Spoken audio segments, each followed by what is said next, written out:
বাংলাদেশ জামাত ইসলামী শ্রীবর্দী উপজেলা শাখা কর্তৃক আয়োজিত আজকের এই 5ই আগস্টের পথসভা এবং গণমিছিলের সম্মানিত সভাপতি মঞ্চে উপবিষ্ট রয়েছেন বাংলাদেশ জামাত ইসলামীর বিভিন্ন থানা পর্যায়ের, জেলা পর্যায়ের, থানা পর্যায়ের বিভিন্ন নেতৃবৃন্দ। মঞ্চে উপবিষ্ট রয়েছেন অন্যান্য ভাতৃপ্রতিম সংগঠনের সম্মানিত নেতৃবৃন্দ। আমার সামনে উপস্থিত সংগ্রামী জনতা, আসসালামু আলাইকুম ওয়া রাহমাতুল্লাহি ওয়া বারাকাতুহু। আমি আমার বক্তব্যের শুরুতেই সকলের আগে স্মরণ করছি সেই শহীদদেরকে, যাদের রক্তের বিনিময়ে আজকে আমরা এই 5ই আগস্ট 25 উদযাপন করতে পারছি। তাদের জন্য দোয়া করি আল্লাহ রাব্বুল আলামিন যেন তাদেরকে শহীদ হিসেবে কবুল করে নেন। সকলে বলে আমিন।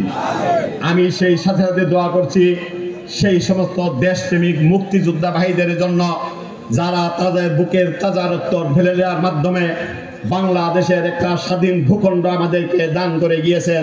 আল্লাহ রাব্বুল আলামিন তাদেরকেও শহীদ হিসেবে কবুল করে নেন। আমি সেই সমস্ত ভাইদেরকে জন্য দোয়া করছি যারা এই বাংলার জমিনে বাংলার ভূখণ্ডকে রক্ষা করার জন্য বিভিন্ন সীমান্তে বিভিন্ন চক্রান্তের কারণে জীবন বিলিয়ে দিয়েছেন। তাদেরকেও যেন আল্লাহ শহীদ হিসেবে কবুল করে নেন। বিশেষ করে তাদের জন্য দোয়া করছি যারা এই 92% মুসলমানের দেশ এই বাংলাদেশে আল কোরআনের আইন জারি করার কথা বলার কারণে যাদেরকে ফাঁসির কাস্টে ঝুলিয়ে হত্যা করা হয়েছে, শহীদ করা হয়েছে, জেলখানার অন্ধকার প্রকোষ্ঠে যাদেরকে হত্যা করা হয়েছে, আল্লাহ রাব্বুল আলামিন তাদেরকেও শহীদ হিসেবে কবুল করে নেন। সম্মানিত ভাই ও বন্ধুগণ, আমি শুরুতেই ক্ষমা চেয়ে নিচ্ছি। এইখানে যাদেরকে দেখেছি সকলেই অত্যন্ত সম্মানিত মানুষ। সকলকেই বক্তব্য দেওয়ার 1 মিনিট করে হলে কথা বলার সুযোগ দেওয়া উচিত ছিল। আবহাওয়া এরকম হওয়ার কারণে যে কোনো সময় বৃষ্টি আসতে পারে, এরপর আসন্ন নামাজ সমাগত। সবচেয়ে বড় কথা, আমার একটা ব্যক্তিগত দুর্বলতা, আমি ব্যক্তিগতভাবে খুবই অসুস্থ হয়ে পড়েছি। আমি অসুস্থ কয়েকদিন থেকেই ইবনে সিনা হাসপাতালে ছিলাম। গতকাল আমি ঢাকা থেকে এসেছি, আজকে সকালে ঝিনাইগাতিতে একটা প্রোগ্রাম করেছি, এখানে এসেছি। এই দীর্ঘ সময় বসে থাকা আমার পক্ষে সম্ভব নয় বিধায় আল্লাহর ওয়াস্তে মনে কেউ কষ্ট নেবেন না। যাদেরকে কথা বলা দেওয়া উচিত ছিল আমি কথা বলতে দিতে পারি নাই। সম্মানিত ভাই বন্ধুগণ, আমি এরপরে যে কথাগুলো আপনাদের সামনে উত্থাপন করতে চাই, বাংলাদেশ একটা ছোট্ট দেশ, অপার সম্ভাবনাময় দেশ, খনিজ সম্পদের উপরে ভাসছে এই সোনার বাংলাদেশ। বাংলাদেশ স্বাধীনতা লাভ করেছে আজকে প্রায় 54 বছর হলো। এই 54 বছরের স্বাধীনতাকালে বাংলাদেশের বড় বড় দল যে কটা রয়েছে তারা সকলে এই দেশকে শাসন করেছেন।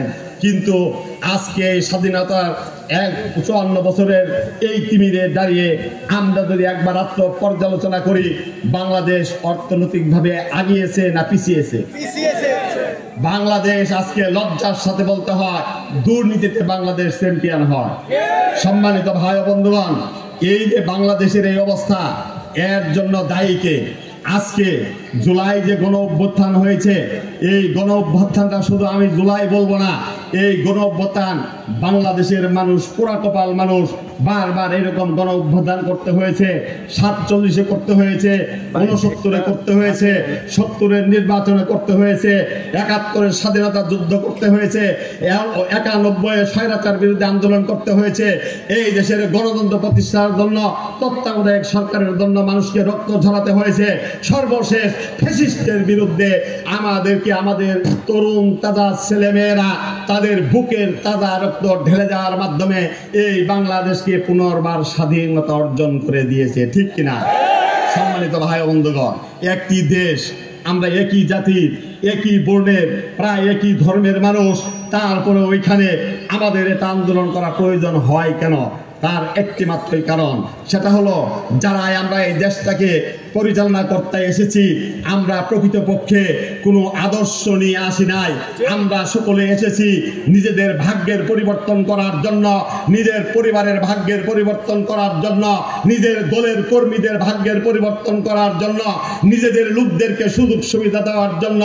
এই দেশের মেহনতি মানুষ, খেতে খাওয়া মানুষ, কৃষক, শ্রমিক, ছাত্র, জনতা, যারা দিনমজুর, যারা রিক্সাওয়ালা, এই সমস্ত মানুষের ভাগ্যের পরিবর্তনের কথা আমরা কেউ চিন্তা করি নাই।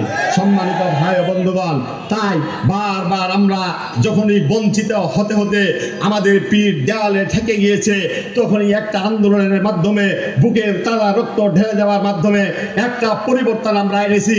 আশায় বুক বিঁধেছি হয়তো পরিবর্তন হবে, কিন্তু আমাদের আশার গুলেবালি যে আর সেই। সম্মানিত ভাই ও বন্ধুগণ, তাই আমি আজকে এখানে দাঁড়িয়ে একটি কথা আপনাদেরকে বলতে চাই।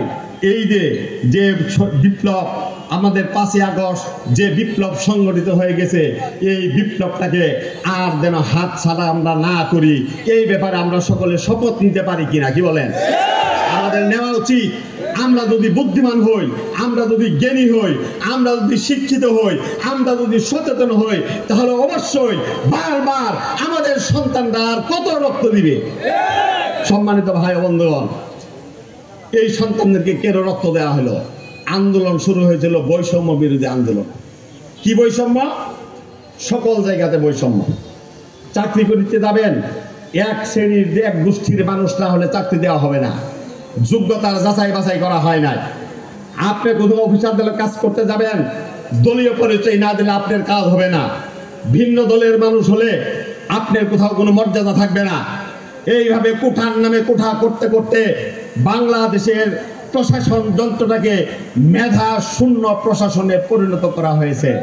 সম্মানিত ভাই ও বন্ধুগণ, আজকে বাংলাদেশের বিশ্ববিদ্যালয়গুলোতে যে সমস্ত ছেলেমেয়েরা লেখাপড়া করে, আপনারা জানেন কিনা, অধিকাংশই নিম্ন এবং মধ্যবিত্ত ফ্যামিলির সন্তান। যারা উচ্চ শ্রেণীর মানুষের সন্তান, যারা ধনী মানুষের সন্তান, তারা তাদের সন্তানকে এই বাংলাদেশে কেউ পড়ায় না, বাংলাদেশে তাদেরকে কেউ চাকরি করায় না। আমি এই মঞ্চে দাঁড়িয়ে চ্যালেঞ্জ করে বলতে পারি, আপনি খোঁজ নিয়ে দেখেন, আমার এই শ্রীপুর থানার যে ইয়নো আছে, শ্রীপুর শেরপুর জেলার যে ডিসি আছে, এইরকম 64 জেলার ডিসি, এইরকম 400টা উপজেলা নির্বাহী অফিসার সহ যত কর্মকর্তারা রয়েছেন, অধিকাংশই দেখবেন নিম্ন মধ্যবিত্ত ঘরের সন্তান। সম্মানিত ভাই বন্ধুগণ, এই নিম্ন মধ্যবিত্ত ঘরের সন্তানরা, তাদের বাবা মারা এদেরকে হাতের কাজের স্বর্ণের জেহার বেচে, তাদের হালের বলদ বেচে জমি বিক্রি করে লেখাপড়া করায়। কিন্তু লেখাপড়া শেষে তারা যখন চাকরির জগতে প্রতিযোগিতা করতে যায়, তখন চাই তার কাছে সার্টিফিকেট চাওয়া হয়। তুমি কিসে বিশ্বাস করো? তুমি কোন জাতের? তুমি কোন ধর্মের? এই ধর্ম করতে করতে যখন তারা দেখলো জীবন রেখে আর লাভ কি, বাড়িতেও যাওয়ার মুখ নাই, আর আমরা এইভাবে থেকে চাকরি আমাদের হবে না, যার জন্য এই বৈষম্য বিরোধী আন্দোলন শুরু হলো। এই যে আমাদের সন্তানরা যে আন্দোলনটা করলো, এই আন্দোলনকে দমন করার জন্য বঙ্গবন্ধুর কন্যা তিনি নিজেকে গণতন্ত্রের মা হিসেবে দাবি করেন। এটা তার মেনে নেওয়া উচিত ছিল কিনা, কি বলেন? তিনি না মেনে নিয়ে বরং যারা এই দাবিগুলো করলেন তাদেরকে রাজাকারের নাতি পুতি বলে গাড়ি দিয়ে সারা বাংলাদেশের মানুষকে অপমানিত করে ছাড়লেন। সম্মানিত ভাই বন্ধুগণ, এরই পরিপ্রেক্ষিতে এই গণ অভ্যুত্থান। সুতরাং এই গণ অভ্যুত্থান হয়ে গেছে, আবার আরেকটা নির্বাচন আসবে, আর আমরা আরেকটা দলকে ক্ষমতায় বসাবো, এই চিন্তায় যদি আমাদের থাকে, তাহলে আমি বলবো আমাদের কপালে আরো দুর্গতি রয়েছে। সম্মানিত ভাই বন্ধুগণ, আজকে আপনাদেরকে যদি জিজ্ঞাসা করি, ফ্যাসিস্টটা ক্ষমতায় ছিল কত বছর? 15 বছর। এই 15 বছর আপনি অফিসে গেলে আপনাকে ঘুষ দিতে হয়েছে। সাব রেজিস্ট্রার অফিসে আপনি গেছেন, আপনি বৈধ জমি বিক্রি করবেন, আপনি বৈধ টাকা দিয়ে জমি কিনবেন, ঘুষটা দিলে জমি সেইখানে রেজিস্ট্রি হয় নাই। আপনার সন্তানটার চাকরি হবে, আপনাকে লক্ষ লক্ষ টাকা দিয়ে আপনার সন্তানের চাকরি দিতে হয়েছে। এইভাবে আপনি যেখানে গিয়েছেন সেইখানেই বৈষম্যের শিকার হয়েছেন। সম্মানিত ভাই ও বন্ধুগণ, তাই আজকে আমরা এই ফ্যাসিস্ট সরকারের বিরুদ্ধে আমাদের সন্তানরা যে আন্দোলনটা করলো, আমরা যদি লক্ষ্য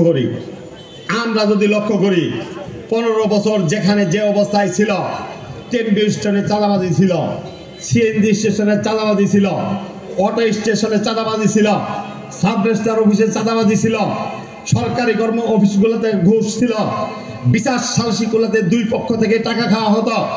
এই 1 বছরে এতে কমেছে না বেড়েছে? কেন বাড়লো? ফেসিস্টটা তো নাই। এখন কোথাও ফেসিস্ট আছে? ফেসিস্ট নাই। তাহলে কে করছে?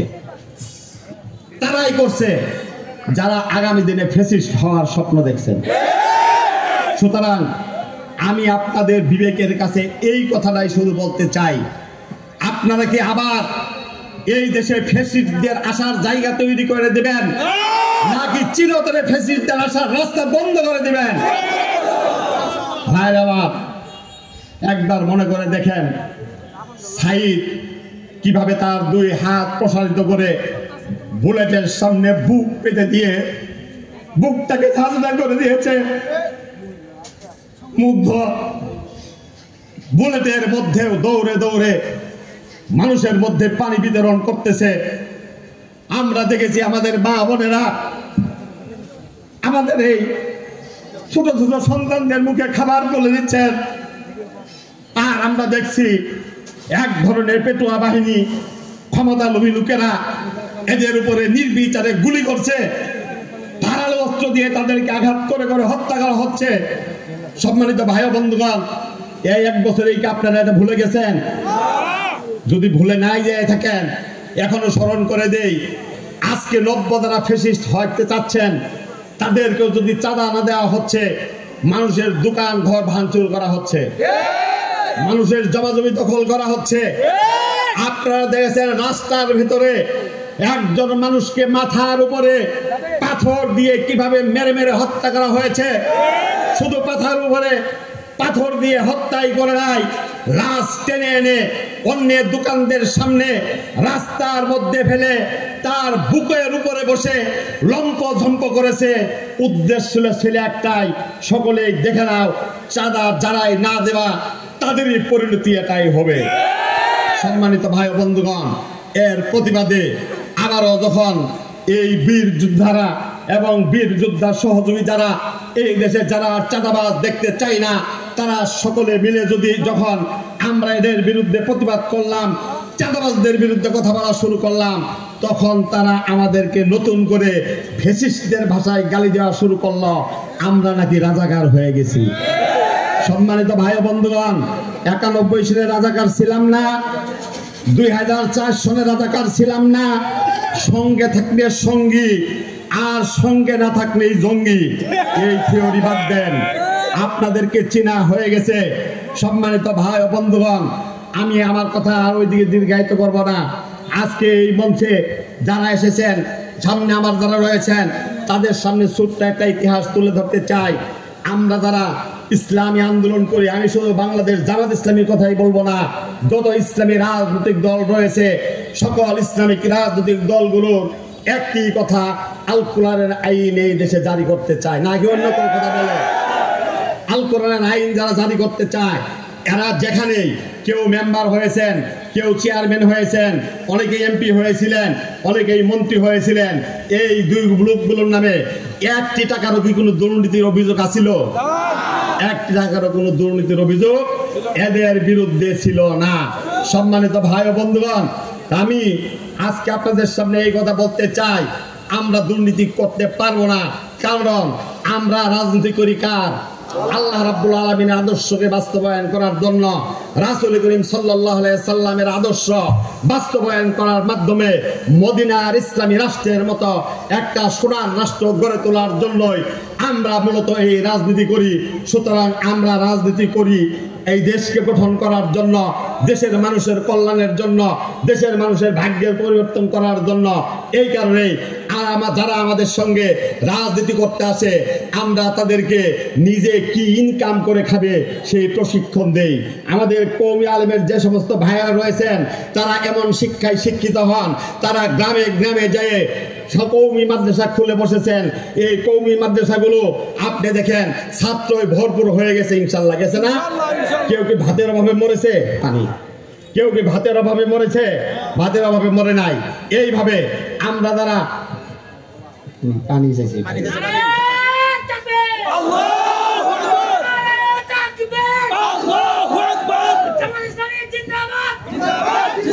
সম্মানিত ভাই ও বন্ধুগণ, কওমি আলেমরা মসজিদের ইমামতি করে, মাদ্রাসায় মুআল্লিমি করে, মাদ্রাসার মুহাদ্দিসি করে, এই সব করে করে কষ্টে সৃষ্টে জীবন যাপন করে, নিজে না খেয়ে না পড়ে, তারপরেও বাংলাদেশের কল্যাণের কথা চিন্তা করে তারা কাজ করে।